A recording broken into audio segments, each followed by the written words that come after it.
Embaixador Rubens Barbosa, bom dia para o senhor. Bom dia a todos. E um feliz 2026, um bom início de ano para o senhor. Já um ano mais tumultuado aí do que a gente imaginava que seria esse início de janeiro, né? Quero começar perguntando para o senhor Bem movimentado. o que mais surpreendeu o senhor, embaixador, na ação dos Estados Unidos e nas declarações do Trump depois da captura do Maduro? Porque ele foi bastante franco ali em falar sobre interesses econômicos, sobretudo do petróleo, né, na Venezuela. O que mais te surpreendeu, embaixador? O que mais me surpreendeu não foi isso, não. O que mais me surpreendeu foi a não reação dos militares venezuelanos, que estavam lá municiados e todos mobilizados, declarações de amor ao Maduro, de defesa, de lealdade, e não aconteceu nada. Agora, isso tem cara para o senhor de que havia algo já amarrado pelos Estados Unidos com os militares de não reação ou não, na leitura do senhor? Bom, a gente não sabe ainda exatamente o que aconteceu, né? Por que que eles não reagiram? Foi traição? Foi compra pelos americanos? O que que aconteceu? A gente não tem, os jornais não estão noticiando, os americanos não noticiaram, mas essa que eu acho que é a grande incógnita, né? E como a que vai ficar no lugar do Maduro, a Delcy, como é que ela vai reagir? Ontem ela assumiu o governo e fez umas declarações muito fortes. E o Trump hoje já disse que se ela não comer ali pela mão deles, ela vai sofrer muito pior que o Maduro. Quer dizer, está muito incerto tudo até agora, né? Embaixador, muito obrigada por estar aqui com a gente, também reforçando aqui o desejo de um feliz 2026. Eu queria falar um pouquinho na experiência do senhor como embaixador, que foi embaixador do Brasil nos Estados Unidos, entre outros países. O senhor era embaixador do Brasil lá nos Estados Unidos, quando aconteceu o 11 de setembro, né? E a partir dali surgiu a guerra ao terror, a invasão ao Iraque, ao Afeganistão. Se o senhor pudesse traçar um pouco um paralelo, né?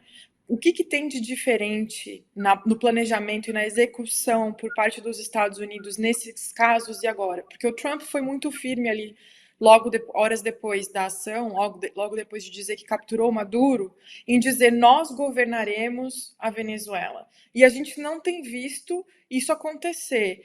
Foi o quê? Isso é uma ação de enfraquecimento? Não foi bem planejado? Em que se assemelha a esses casos anteriores que eu mencionei? E o que tem diferente agora? Como é que o senhor analisa isso? Olha, não teve nada semelhante ao que aconteceu nos Estados Unidos depois da eleição do Trump. Tudo o que a gente leu, conheceu, acompanhou, ficou para trás. Quer dizer, é uma situação totalmente nova. Eles baixaram a estratégia de segurança nacional de uma maneira muito abrupta, né, com a doutrina Monroe aqui para a região, colocando a América Latina em primeiro lugar por causa das reservas minerais de petróleo, por causa da imigração, enfim, por todos esses problemas que afetam os americanos, eles colocaram a América Latina em primeiro lugar. E agora a gente vai estar exposto a isso, né? Isso nunca houve, né? Mesmo em 1830, quando saiu a doutrina Monroe, ela tinha outro significado. Depois, com o corolário do Roosevelt, também tinha outro significado. Agora, os Estados Unidos estão com uma posição totalmente incontrolável por parte da comunidade internacional. Vocês viram que as reações internacionais foram muito débeis, né? Muito fracas na Europa, mesmo a China e a Rússia não confrontaram os Estados Unidos. Quer dizer, nós estamos vivendo um problema, um momento de anarquia internacional. Desapareceu o multilateralismo que a gente aqui no Brasil fica insistindo. Não existe mais ONU, não existe mais OMC. É a lei do mais forte. Hoje prevalece a lei do mais forte. Quer dizer, sem nenhuma lei que é observada no direito internacional, no direito regional e mesmo no direito das Nações Unidas, né? A soberania, nada disso está valendo mais hoje. Então, embaixador, e aí o que resta para os países se a gente não tem essa ordem internacional, esse multilateralismo, né? Porque se é a lei do mais forte, a gente vai ter algumas potências que são os mais fortes, exercendo o que se chama aí de zonas de influência, né? De poder nessas zonas de influência, e o que resta para os demais países, né? O que resta para uma ONU descredibilizada, né? A gente tinha os Estados Unidos defensores dessa ordem internacional criada no pós-guerra, e agora não tem mais. Como é que fica agora o mundo? Né? Alguma chance de uma reforma do multilateralismo nesse sentido ou não? Tudo que foi criado depois da guerra de 45 está superado. Nós estamos entrando numa situação de mares nunca antes navegados, entendeu? A gente não sabe o que vai acontecer. Essa questão das áreas de influência pode ser uma das características desse novo cenário global. Os Estados Unidos já tomaram posse da América Latina e nós temos que enfrentar isso agora, ver as consequências e como atuar, não é? Defender o interesse nacional da melhor maneira possível, porque não há força hoje no mundo que possa deter essa avassaladora influência, o poderio militar e ambição, não é, de colocar tudo que é de interesse americano em primeiro lugar. Voltaram a falar agora na Groenlândia. Eu acho que Cuba vai ficar afetada, a Colômbia vai ficar afetada, e nós aqui no Brasil acho que vamos ter um efeito disso mais na eleição presidencial. Eu acho que vai haver interferência americana na eleição presidencial aqui no Brasil. Vamos ver. Embaixador, pegando um gancho, né? Como o senhor disse aqui, que os Estados Unidos já tomaram conta, que estão influenciando e afetando a América Latina, e a gente tem eleições, o senhor acabou de dizer que acha que os Estados Unidos vão afetar, vão influenciar nas eleições no Brasil. O que o senhor acha que deveria ser feito? O que cabe ao Brasil, né, nessa nova configuração de forças? O que cabe ao Brasil? O Brasil sempre insistiu no multilateralismo. O senhor fez críticas aqui que o multilateralismo acabou, está enfraquecido. O que o Brasil pode fazer, então, para evitar uma influência dos Estados Unidos nas eleições, e não só nas eleições, mas no país como um todo? O que cabe, na visão do senhor? O Brasil agora, a partir dessa eleição, tem que mudar a maneira como nós estamos fazendo política aqui no Brasil.